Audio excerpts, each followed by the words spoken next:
have this we have organized this event because we want to honor the immigrants who were musically inclined and maybe musicians at home, but when they came to Canada, they had to leave music behind because they had to survive coming to a new country. That is why, at this time, we want you all to hear their stories, how they survived, how they went back to music, and you will listen to performances based on geographical location. So we will start from Cagayan Valley, going to Benguet, then Laguna, and then to Cebu, that's my hometown, and then to Mindanao. So that's the order of presentation. So you will hear 6 storytellers and their music. Okay, so I hope you're all excited to listen to them. And without further ado, I would like to turn it over to our host, who will start with the first set. Where life takes you. I came to Canada in 2008 as an immigrant under the Provincial Nominee Program, carrying with me not just my belongings, but also my passion for music. Back home in the Philippines, I serve as a church musician, a drummer. And music was never just a hobby for me, it was a calling. It was my way of serving God, expressing faith, and connecting with people.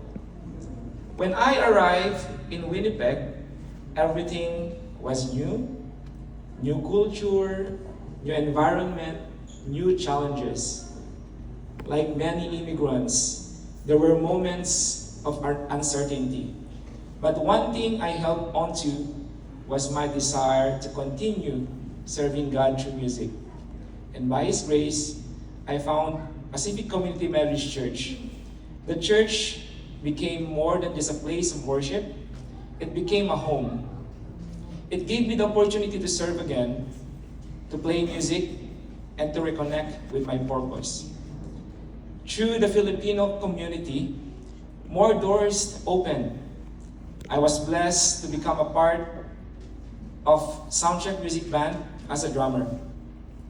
That experience reminded me that music has no borders.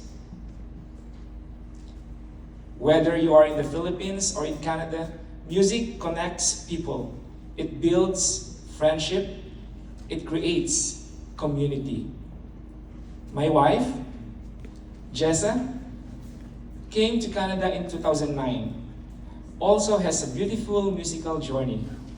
Back in the Philippines, she was a rondalia player and competed in the national music competition for young artists, or what we call the NAMSIA. During her high school years, she performed across Luzon, sharing her talent and love of music, of Filipino music. She played the bandurria, bringing melody to the ensemble. But like many of us, when life gets busy, moving countries, building a family, adjusting to a new life, sometimes our passion gets set aside. But passion has a way of calling you back. 2 years ago, Jessa found Manitoba Association of Filipino Teachers, or the MAFTI Rondalia, here in Winnipeg. And that became a turning point for our family. Not only did she return to playing instrument and playing octavina, but I also joined MAFTI Rondalia as a guitar player and a percussion player. Soon after, our daughter Alicia, after a few lessons from my wife, followed and became a bandurria player of MAFTI. What started as an individual journey became a shared family passion. Together, with MAFTI Rondalia, we were given the opportunity to perform at the 2025 Folklorama here at PCCM. It was a very meaningful experience for us, not just as performers, but as a family representing our culture through music. Standing there together reminded us how far God has brought us, from the Philippines to Canada, and how music remained constant thread in our lives. Our journey has taught us something very important. No matter where life takes you, your passion doesn't have to stay behind. You can carry it with you. You can rediscover it. And sometimes you just need the right community, the right connection to bring it back to life. That's why fellowship is so important. Being connected either to a church, to a cultural group, to people who share your passion makes all the difference. It gives you support, encouragement, and opportunities you never expected. Today, we are even more grateful because our journey continues through our children. Our children are now into music, and seeing them grow in that passion remind us that what we continue, they will carry forward. So tonight, if there's one thing we want to leave with you, it's this: never let go of your passion. No matter where you are in the world, keep it alive. Find your community, stay connected, and most importantly, use your gifts, whatever they may be, to inspire others and to give glory to God. Because music, just like faith, has the power to bring people together, to heal and to inspire. Thank you for listening to our story. And now we would like to share our music with you, not just as an individual, but as a family. And if you know this song, please sing with us. We're not singing, you will be the one singing for us. Well, thank you, God bless.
Isang munting tindahan sa kanan ng luya at sa kanto ng kalye pitunggatang. Ito ay nag-uumpukan ng ilang bilyong istambay na walang hanap buhay kundi ganyan. Ito ay di chismis na babag-usapan. Walang labis, walang kulang. Ngunit bakit merong tao na katulad kong osyoso sa buhay ng kapwa o sisero? Kung ikon lang iyong ugali at hindi ka pansensyoso para pang oras-oras pa sa ito. Ito ay hindi chismis na papag-usapan. Kirlihong walang labis, walang kulang. Imposible ang maglihim kung ikaw ay meron sikit sa pitong gatang lahat naririnig. At yung ibig mong mabuhay, nagtahimik ng tahimik, pagpatay-patayan ka bawat saglit. Ito ay hindi chismis na pag-usapan. Yurleon, walang labis, walang kulang. Ito aking inaawit, at tama ay huwag magalit. Yan naman ay bunga ng yaring isip. Itungatan kailan may tunay di mawawagi tagarito ang aking inibig.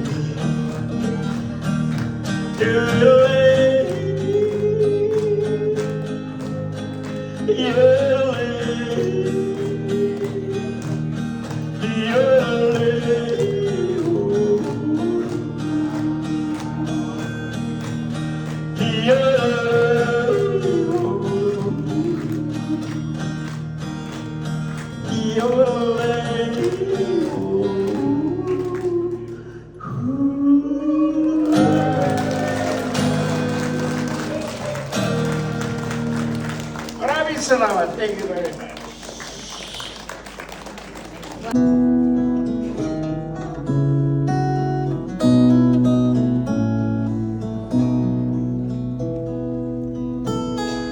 Isipan ba'y napapagod din sa pag-isip ng mga kataga na magsasalarawan ng tunay na nadarama ng puso ko? Ngunit nang ika'y dumating, ang aking isip ay biglang sumigla. At ang mga titik at himig ay tila di mapigil ang daloy ng batis. Sana sa tuwina kapiling kita sa paglikha ng mga awit ng paglaya. Sana laging kasama kita sa pagsasalarawan ng buhay. Sana sa tuwina kapiling kita sa paglikha ng mga awit ng paglaya. Sana laging kasama kita at bigyan natin ng kulay ang buhay. Dahil mithiin ay iisa at ang katuparan nasa ating pagpapasya. Ang ibig ko lamang narito ka, katuwang at kasama sa pagkilos. Dama ko ang lumbay at saya sa saliw ng aking gitarang dala. Hatid ay pag-ibig sa bayan na di kailanman mapapantayan. Sana sa tuwina kapiling kita sa paglikha ng mga awit ng paglaya. Sana laging kasama kita sa pagsasalarawan ng buhay. Sana sa tuwina kapiling kita sa paglikha ng mga awit ng paglaya.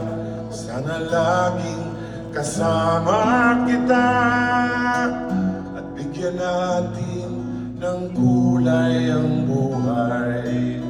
Sana sa tuwina kapiling kita.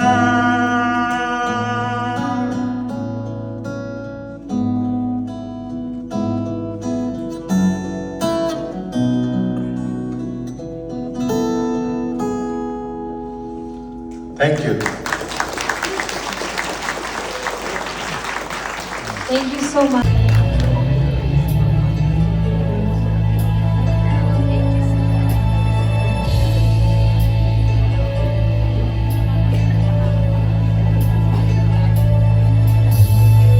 Akala ko ikaw ay akin,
sulong ng buhay.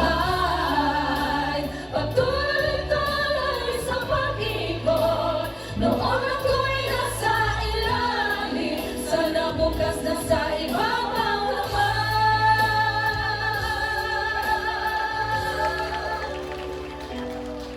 Sana na ikaw ay mawawala, mawawasak naman ang aking mundo. Hindi ka na magagawa kung talagang ayaw mo na. Sino ba naman ang kabalabigilin ka? Lumayon ka man ay maiiwan sa bakas ng ating pagmamahalan. Ang awiting ito ay alaala na hindi kita malilimutan. Pagkat ikaw ang tanging laman ng aking mundo, ng aking puso, ng aking buhay. Halip mo, namimiss ka. Ang halik mo, namimiss ko. Bakit iniwan mo ako? Nasasaktan ako, oh baby, sa tuwing nakikita ka. Naninibagang ako, baby, pag may kasama kang iba. Pagkat ikaw ang tanging laman ng aking mundo, ng aking puso, ng aking buhay. Ang halik mo, namimiss ka. Ang halik mo, namimiss ko. Bakit iniwan mo ako?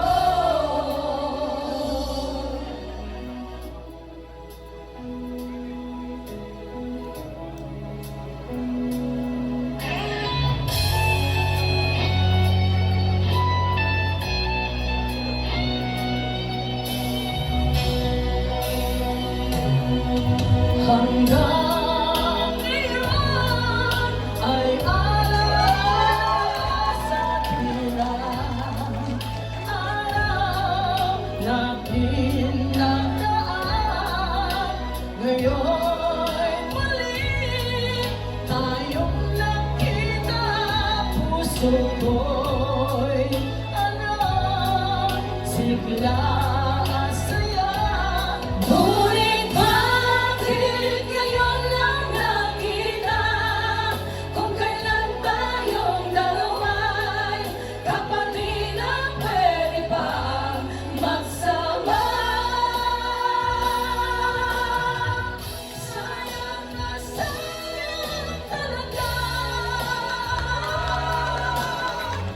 Dating pag-ibig na alay sa'yo. Sayang na sayang talaga. Pagmamahal na di ko matakamtan sa'yo.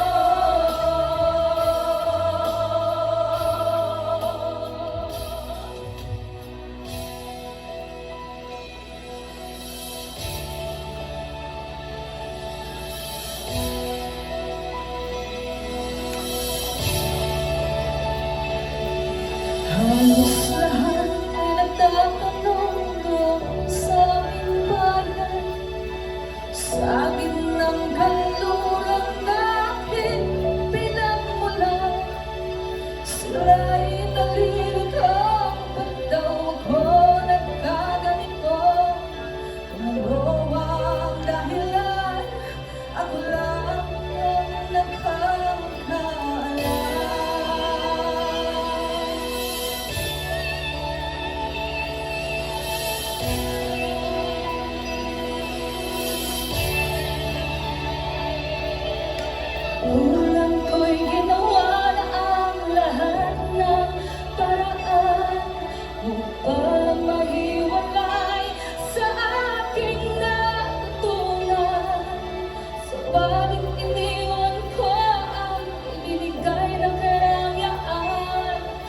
Kung ano ang dahilan, ako lang ang nakakaalam.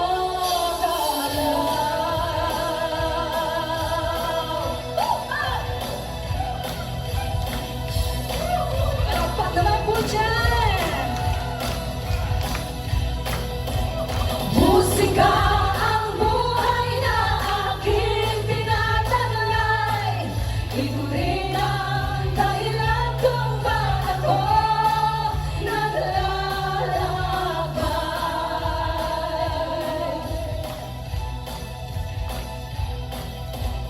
Musika ang buhay na aking tinataglay. Ito rin ang dahilan kung bakit ako naglalakbay.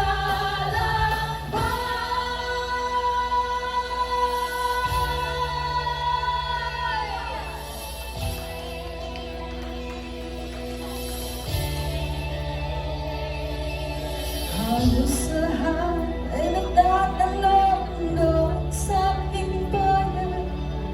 Sa gitna ng kanluran na aking pinakulang, sila'y nalilito, ba't daw ako nagkaganito? Kung ano ang dahilan, ako lang nakakaalam.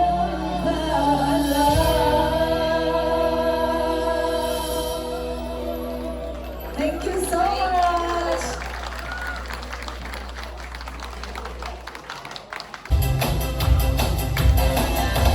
Ikaw ang aking mahal, mahal na mahal kong tunay.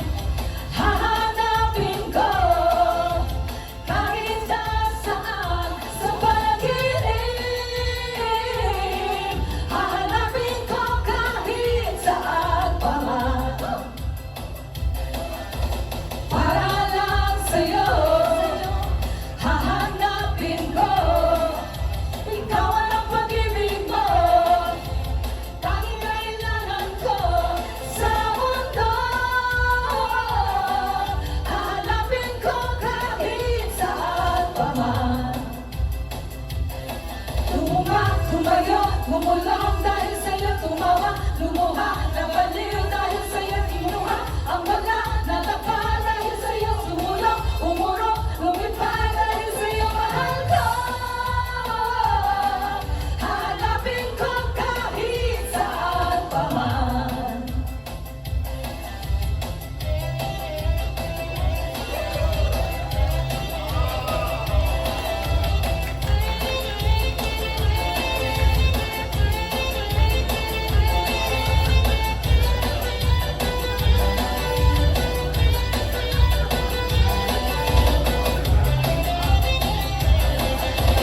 Para lang sa'yo, hahanapin ko. Ikaw ang pag-ibig mo, tanging kailangan ko sa mundo. Hahanapin ko kahit saan pa man. Tumuma, tumayo, gumulong dahil sa'yo tumawa. Lumuha, nabaliw dahil sa'yo kinuha. Ang wala, natapa dahil sa'yo sumulong. Umurong, lumipad dahil sa'yo mahal ko. Hahanapin ko kahit saan pa man. Tumumba, tumayo, gumulong dahil sa'yo tumawa. Lumuha, nabaliw dahil sa'yo kinuha. Ang wala, natapa dahil sa'yo sumulong. Umurong, lumipad dahil sa'yo mahal ko. Hahanapin ko kahit saan pa man. Hahanapin ko kahit saan pa man. Hahanapin ko kahit saan pa man.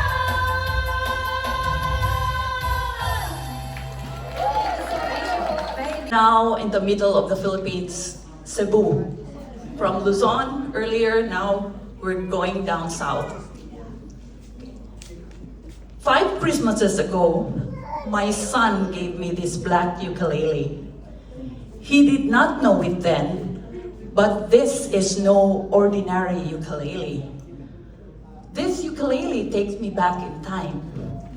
It takes me back to the Philippines when life was simple. I am the eldest of 5 children. My parents could barely make both ends meet. When I was 9, they bought me a ukulele so that I could appreciate music. But I was not too excited to have it. I was more fascinated by the piano. Its scale and grandeur seemed more enticing than a tiny ukulele. But things got better when I became a teenager. My parents made enough money to buy me a piano, and I learned to play it well. I remember playing music while my brothers and sisters sang songs from The Sound of Music at our family gathering. Climb every mountain, ford every stream, follow every rainbow, till you find your dream. My life changed drastically in 2015 when at 52 years old, I decided to move to Canada with my family. I earned bachelor's and master's degrees in engineering in the Philippines. Still, I did not have an easy start. Between my limited resources and the pitfalls of getting my credentials recognized here, like all immigrants, I shifted to survival mode. I had no room for artistic endeavors. I had no piano, and my music took a backseat. Then tragedy struck my family 2 years in a row. 2 of my siblings, both in their 40s, passed away. My sister Tiny died from cancer in 2019, while my brother Newman, who was a nurse at McNeil Hospital in Illinois, died from COVID-19 complications in August of 2020. Travel was restricted because of the pandemic, so I could not be at my brother's funeral. A cousin packed Newman's personal belongings and sent them to me. Among my brother's things, I found a video of a 1990s family reunion in the Philippines. In the video, my mom asked Newman to sing and play his guitar. He took his guitar and tentatively played a few notes from Sweet Child of Mine. Oh, sweet child of mine. Oh, sweet child of mine. My mom was in the video dancing to the beat. The recording captured a beautiful moment of my mom and my brother. Watching that video gave me a sense of relief. Some of the sadness dissipated. I knew that I had to do something to honor their memory. During the pandemic lockdowns, I felt lonely and disconnected. I had nowhere to go after work and on weekends. So I passed the time playing simple songs with my son's ukulele. I spent several hours a week practicing old songs. Songs I learned from the 1960s and 70s.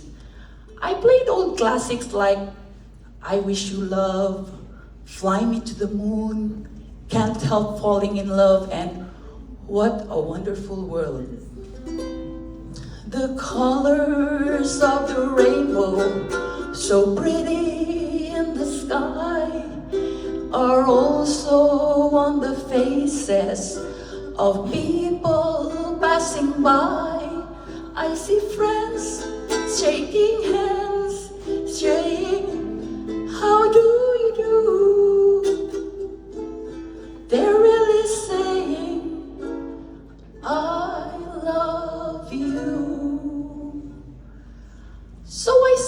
of music from the Beatles, Burt Bacharach, the Carpenters, and Elvis Presley with the ukulele. I set a personal goal of being able to sing and play one song good enough to be recorded and posted online each week. Every Saturday, I posted a song on Facebook and YouTube and called it Saturday with You. You for ukulele.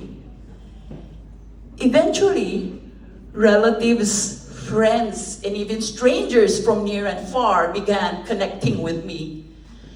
I received invitations to perform my songs live, but I would always send them a recording because most events were online because of the pandemic.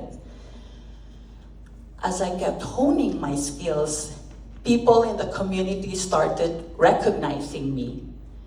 Because of my ukulele, I connected with the Filipino members chapter, Engineers Geoscientists Manitoba. In May of 2023, they invited me to perform at one of their fundraising events. It was my first performance alone and in front of a live audience. I was so nervous that day. I started with the correct lyrics and chords in my first song, but when I got to my second song, I forgot some chords and had to sing some lines in a cappella. By the end of my third song, I almost passed out. But things got better after that performance. In August of 2023, I began teaching ukulele at the Filipino Seniors Group Hall. I have more than 40 students, all beginners. I started by teaching them simple 3-chord songs.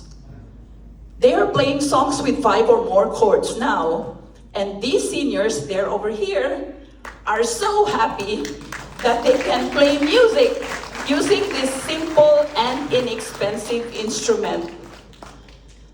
So, this is no ordinary ukulele. Before I had it, I had difficulty starting a conversation. Now I feel confident and can articulate my thoughts better. Holding my ukulele now, I remember happy times with my family and funny incidents with my eager students. It is hard to believe that I had no deep connections with anyone outside my immediate family 5 years ago. This ukulele makes me hopeful. I hope my gift of music can touch more hearts and encourage others to learn and discover their unique talents. I have learned to cherish my gift and wish to become a better performer as I continue to improve my skills. I am confident in who I am and the unique talents that I have to offer. And I hope that more opportunities will open up to showcase my abilities and that I can travel, meet more people, and perform for live audiences. I hope to keep honoring my mother, my brother, and sister by sharing and telling the story of my magical ukulele. I see trees of green, red roses too. I see them bloom for me and you, and I think to myself, what a wonderful world.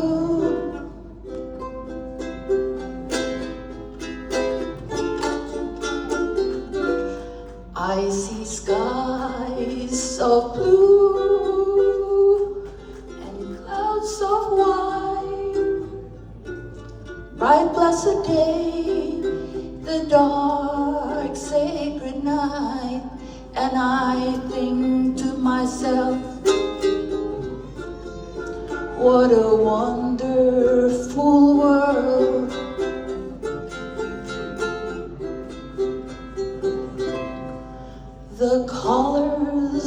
the rainbow, so pretty in the sky, are also on the faces of people passing by.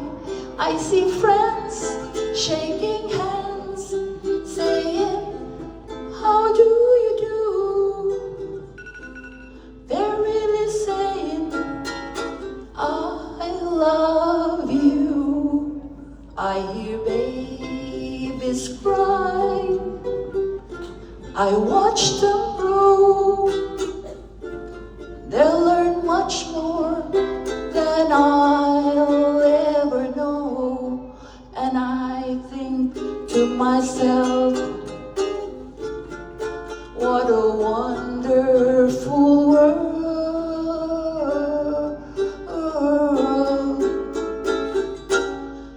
Yes, I think to myself, what a wonderful world.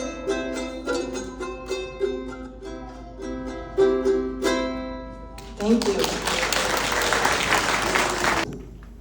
Full of gratefulness because this very moment, this platform where I stand matters, but an opportunity to tell you my story, how music defines me. Throughout my life, music has been my way of serving God and sharing love with the world.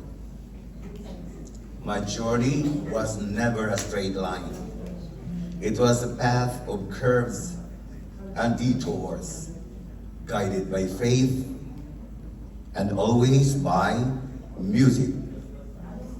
As early as 6 years old in the Philippines, I was already singing my heart out, participating in singing competitions in various radio stations in Cagayan de Oro, namely the XMO, the XTL, the XCC, and the rest. I'm driven not by a desire for fame or applause, but by a noble purpose. A small pack of rice, noodles, canned goods, and a few pesos as my prize. And in the audience or beside a transistor radio, when she couldn't make it, was my late mother, my #1 fan and my great supporter. Every note I sang was all for her. Actually, my peers addressed me as Mama's boy, but I'm so proud of it. Years passed, music taught me to search to find someone to rhyme the music of my life. And there she is. Clap your hands. There I found my life, my rock, my beautiful and one and only wife so far. We didn't just simply meet, we harmonized. And until this day, she is still the music besides me. In the Philippines, as early as 13 years old, I'm already a choir member and as well as the leader of not leader of the band, leader of the choir in different church parishes in the Philippines. And my wife was as early as 11 years old. She's already in the piano. So in my career, I served in the Department of Health in Cagayan de Oro, the city, they called it the city of golden friendship. That's why, if you could see my face, I have a friendly face. Then, life was stable because she's a lawyer then, and she's also a lawyer here. Dreams were growing, music remained. Another page.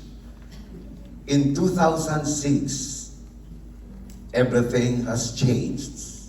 My wife and I packed everything we had, our dreams, our hope, our courage, and moved to Canada. The dream country of everyone. A new country, a new beginning, a new hope, and a surprise temperature. -45, +45. Isn't it interesting? And I'm asking myself, can I survive here? Will music survive? Because this is our tool to be closer to God, music. I worked tirelessly like many immigrants, driven by love and determination, not only for my own, but for my family back home. 2 full-time jobs, 16 hours a day, chasing a better life until I almost lost the life that I was building. My body began to break. Both kidneys failed. I was diagnosed with a polycystic disease. 6 years of daily peritoneal dialysis in my home, of which my wife is my nurse 24 hours. By the miracle of God, this is my second life. A successful kidney transplant with only 1 kidney left, which is not my own, but I still survive. And after several months, the doctor called me, neuro doctor, I have another illness. Brain surgery was made. 2 aneurysms in my right temple and in my forehead.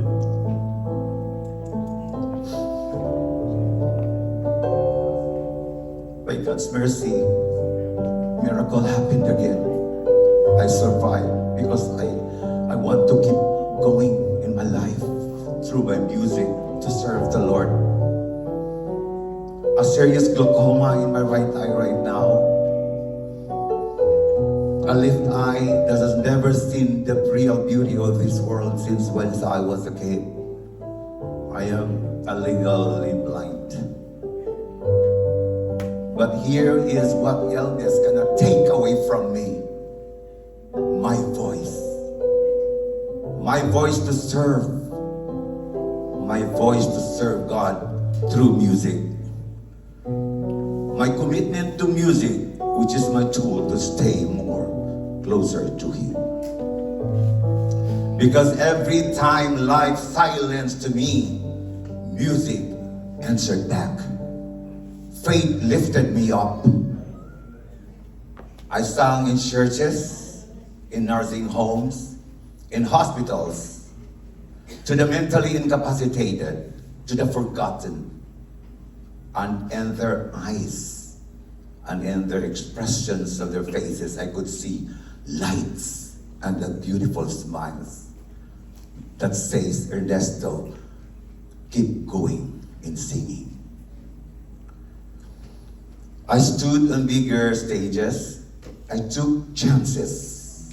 I sang my story, not because life was easy, but because beyond life's challenges lies a beauty that circumstances cannot define.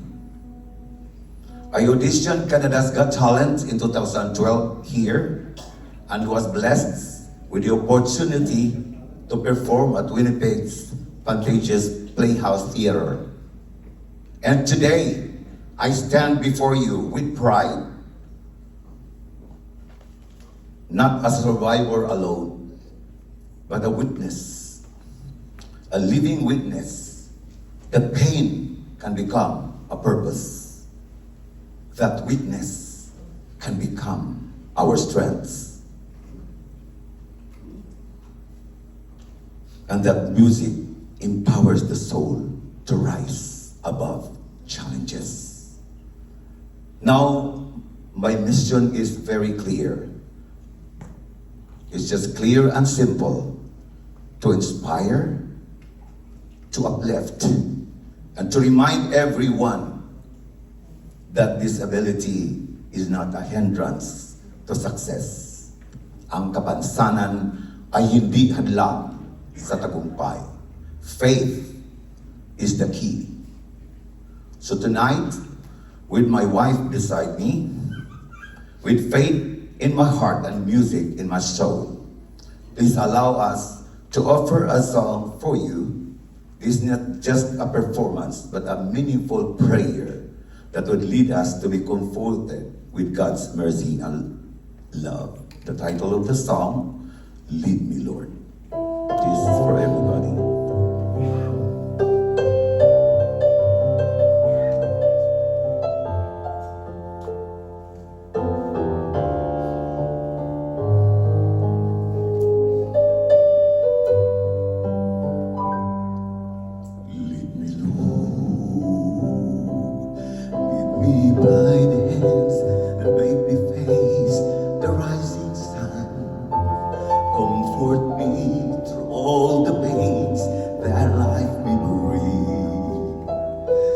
There's no other hope that I can lean upon.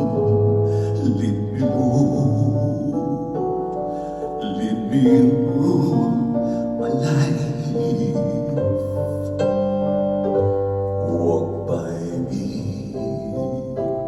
Walk by me across the lonely road of every day. Take my arms and let your hands show me the way. Show the way to live inside your heart. Lead me, Lord, all my life.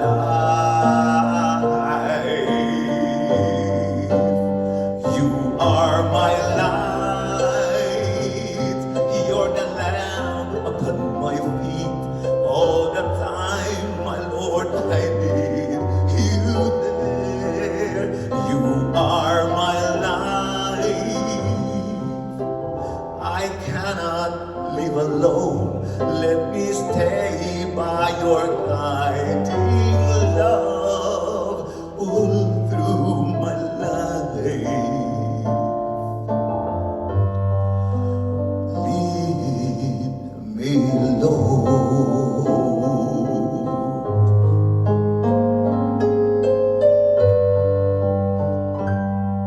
Lead me, Lord.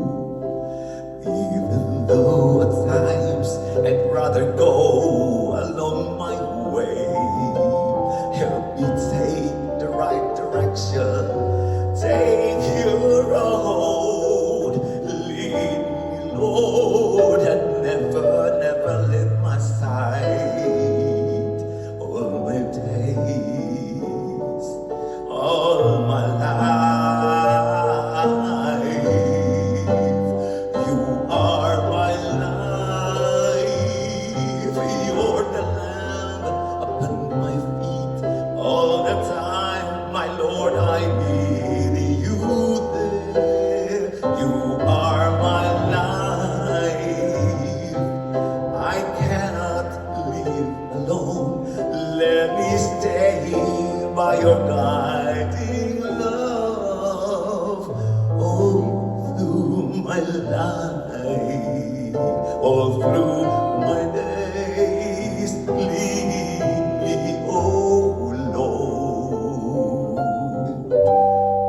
all my life.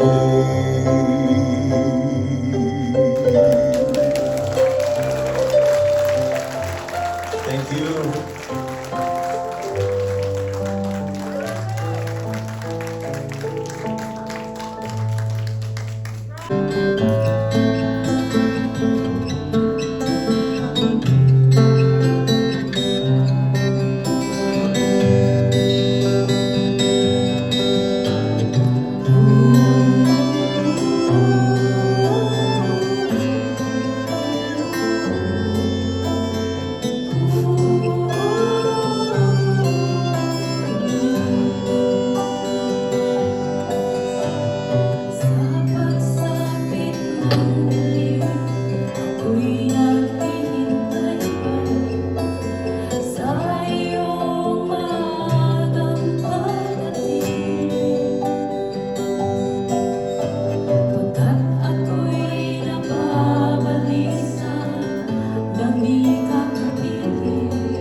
gentlemen, we would give you more. Thank you. Ladies and gentlemen, I would like to start my story in October of 2012. My family and I landed when it was the first day of winter of that year. I was a bit hesitant to migrate to Canada. Firstly, because I had established a very good law practice in the Philippines for 10 years. I was a law professor in the College of Law, and I just got my license as a real estate broker in Cagayan de Oro. But when Cromwell proposed to me to migrate to Canada, I said to myself, it's better for the kids to have a brighter future here. So as a mother, I gave all of that for some uncertainty here. So when we arrived in Canada, I was very sad. I missed the Philippines so much. I never dreamed of migrating to anywhere because I love the Philippines. But when I came here, I had no job. All of my applications were left unanswered, even those not related to my profession. Luckily, Cromwell got a job. Although it was a low-income job, but it was enough to sustain us at that time.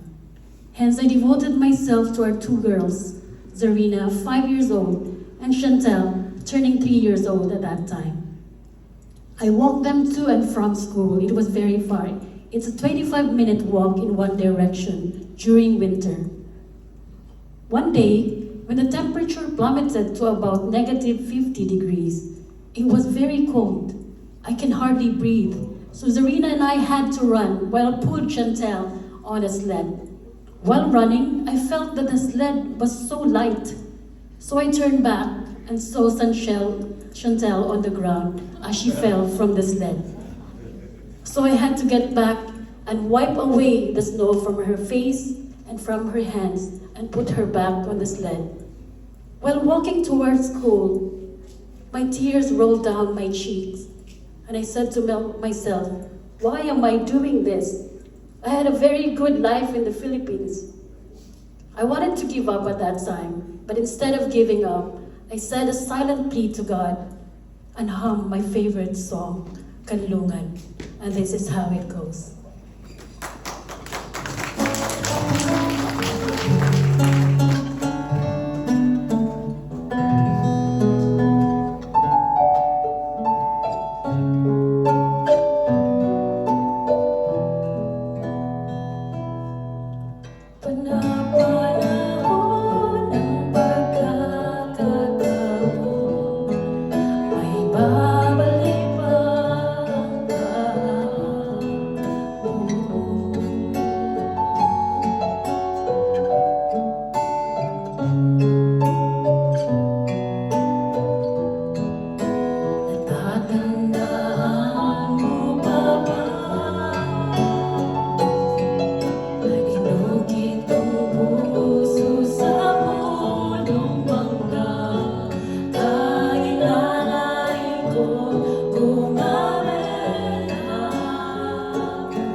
Flashback of happy childhood memories came back to me when I was singing that song. I remembered my mama and papa watching at us, their 10 children, while we were playing instruments and singing as choir in our church. Life was so simple at that time. My papa's income as a lawyer was just enough for our basic need, as he has more pro bono cases than paying clients. But my mother's loving skills as a housewife and her loving and her prayerfulness made it seem that it was enough for us. And they encouraged us to play instruments by ourselves because they don't have enough to send up to music schools. And they told us to love music because it will help us be successful and grow closer to each other. True enough, all of us, their 10 children, grew up very close to each other, and we became professionals like lawyers, doctors, nurses, and accountants. In fact, my sister, Attorney Alma Paasa, is here with me. Thank you. Looking back, I know that my parents struggled a lot, but I can never remember them ever complaining.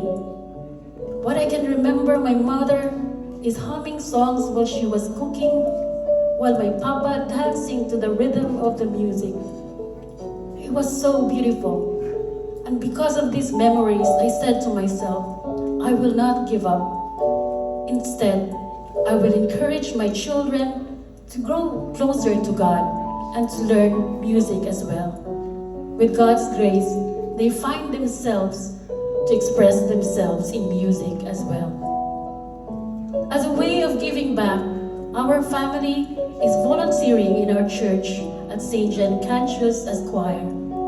And we also sing to elderly people in nursing homes every week. And we also join the Legion of Mary and sing songs to every houses that allowed us to sing and pray with them. This is our way of giving back. And tonight, allow us to give you and share with you our last song, Handog, which means to offer or to dedicate. If you know those songs, please join us in singing it.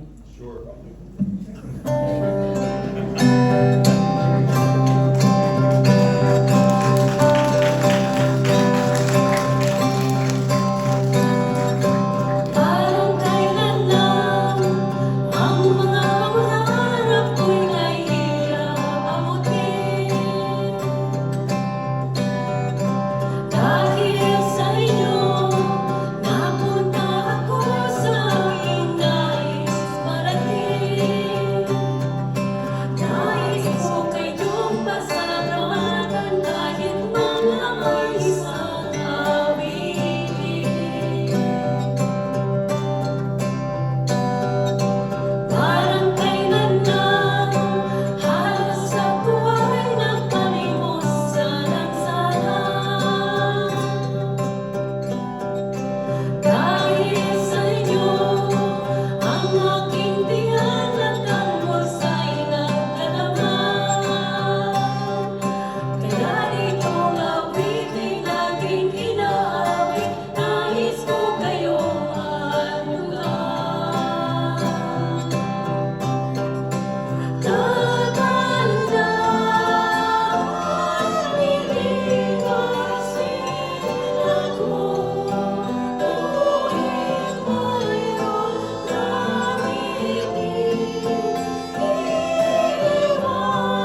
have a good night to everyone.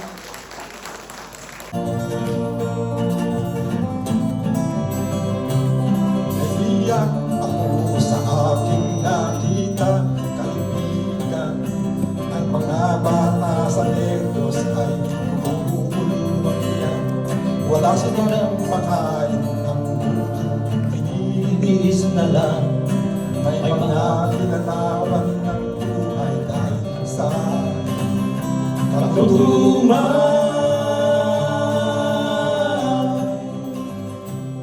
Sila ba'y panonood ng ating kababayan? Pabayaan ba silang mga kamay sa katutunan? Alam kong marami pang mabuting mamamayan. Ang mga puso natin kung saan sila ay tulungan.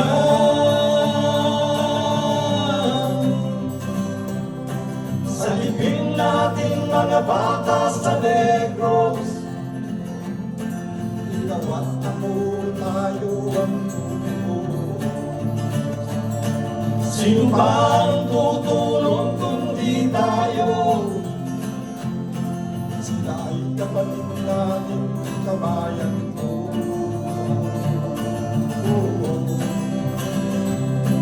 Tayo na kasama ko habang meron pang panahon. Kung tulungan natin ay sila'y makaahon sa buko ng kamatayan, malulot nitong gutom. Ang mga bata sa Kenya ay ating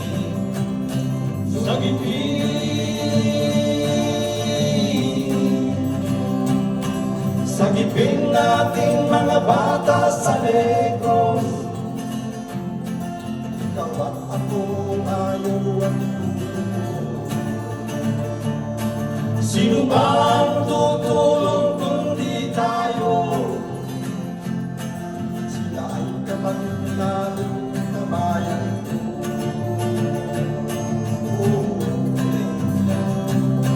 Sagipin natin mga bata sa Negros. Ikaw at ako, tayo ang tutulong. Sino ba ang tutulong kundi tayo? Sila ay kapatid natin, kabayan ko.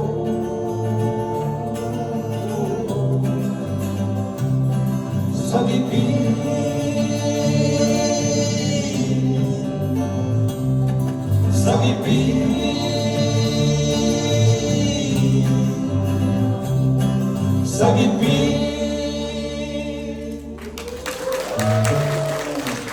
Thank you so much.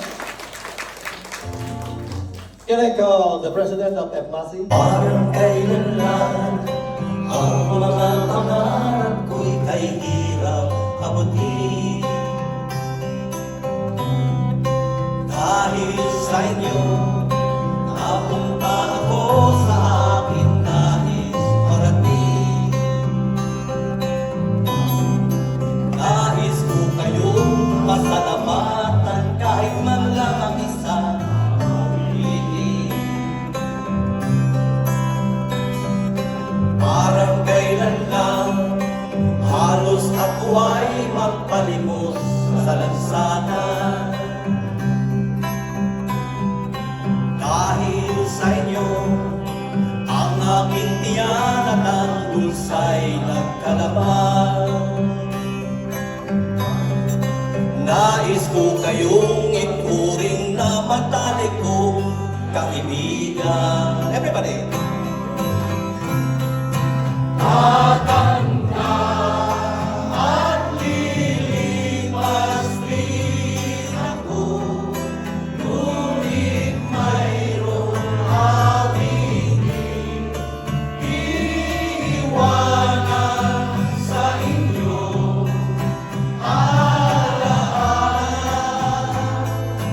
Dahil minsan tayo'y nagkakasama.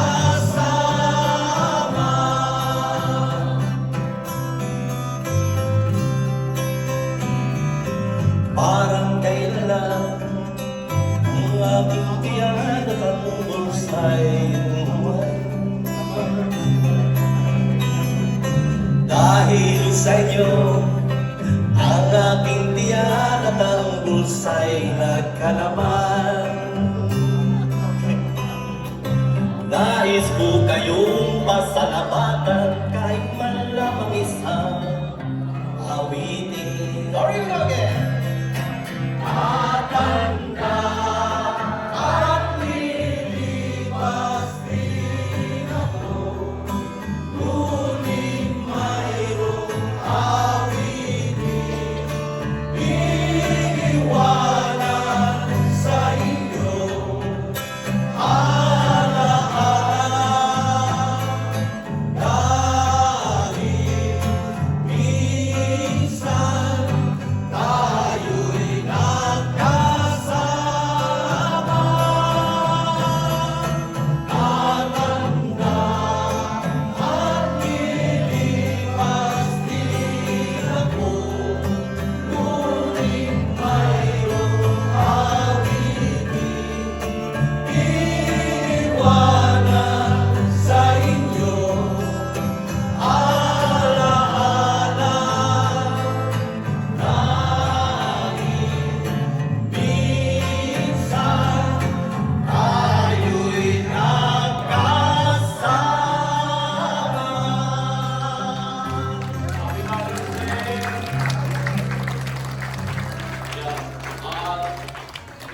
We would like to announce that we have networking. If you want to stay with us, I think we have